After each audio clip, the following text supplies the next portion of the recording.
Joining me now, Congresswoman Susan DelBene of Washington State, a member of the House Ways and Means Committee and chair of the Democratic Congressional Campaign Committee. Congresswoman, welcome to the Sunday Show. Great to see you again. Did you ever think in a million years that you and the Wall Street Journal editorial page would be in agreement?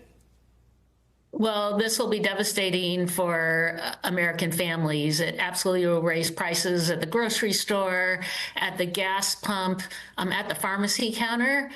This is for no reason at all. So it is going to be devastating for our families. And it's also going to hit a lot of our businesses and our farmers really hard. Our farmers are dependent on Canada for a majority of the fertilizer that they use right now.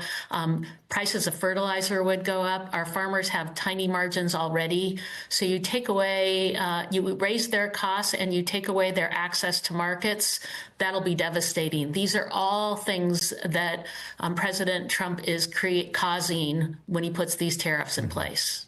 Well, Congresswoman, have a listen to DHS Secretary Kristi Noem, what she had to say today on Meet the Press and what she says needs to happen. Watch this.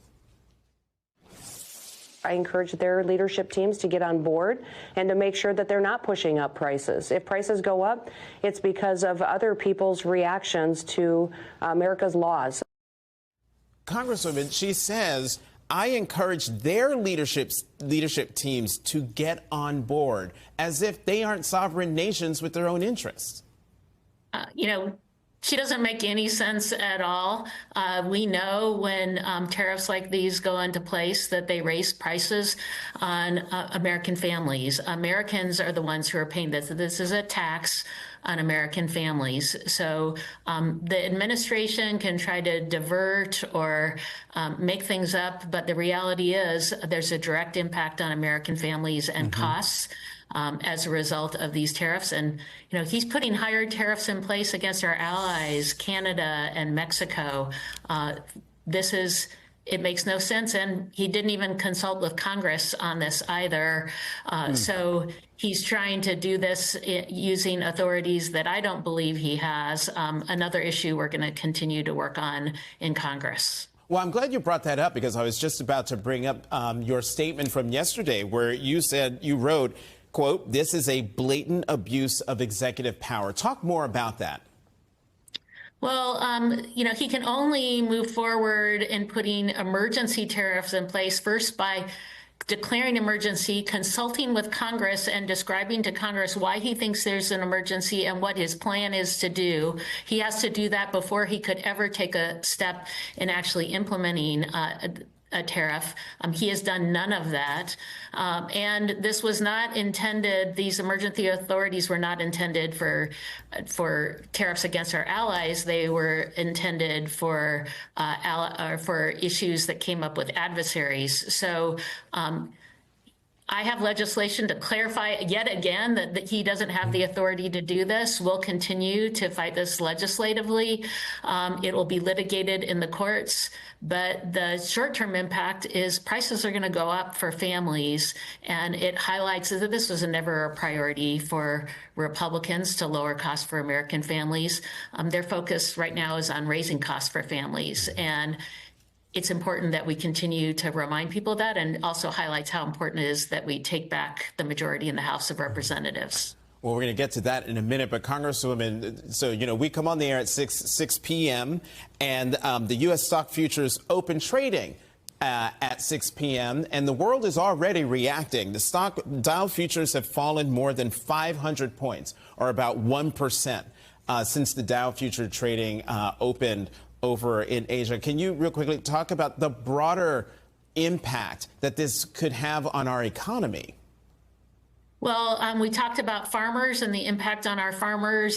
Their impacts on kind of integrated supply chains we have with automobiles, with aerospace. It's going to raise price of goods across for American businesses on not only the goods, the inputs that they receive, but it's going to make it harder and harder for them to compete internationally.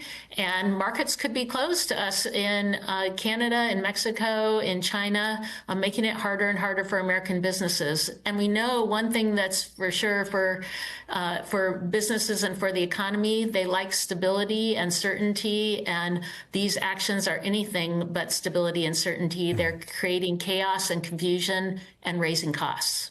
So now let's talk about your role as chair of the Democratic Congressional Campaign Committee, and let's just talk the pure politics of what's happening. How do you turn the chaos and confusion that we've been talking about here to your benefit and your candidates' benefit so that they win not just those special elections later this year, but flip the House in the midterms of 2026?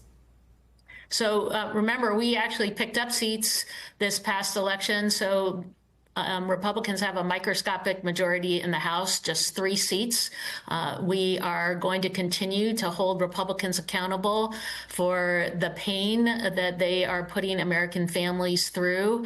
We're seeing that already just in a couple of weeks of this administration, and these tariffs are yet another example. And we're going to remind folks how important it is that we have folks who are going to put the needs of our families first. This is going to be an important election because it will mean control of the House, and making sure that we have control of the House and have Speaker Hakeem Jeffries gives us the opportunity to continue to not only prevent the damaging policies that the Trump administration is putting in place, but also make sure we are continuing to build a pathway towards a strong future, standing up for a strong economy, lowering costs, but also standing up for our rights and our freedoms. Again, the number one issue we heard from families across the country this past election was wanting to see costs lowered. The Trump administration, Republicans are doing anything but that, and we're going to continue to make sure folks are aware as we head into 2026. Congresswoman Susan DelBene of the great state of Washington, thank you, as always, for coming to the Sunday Show.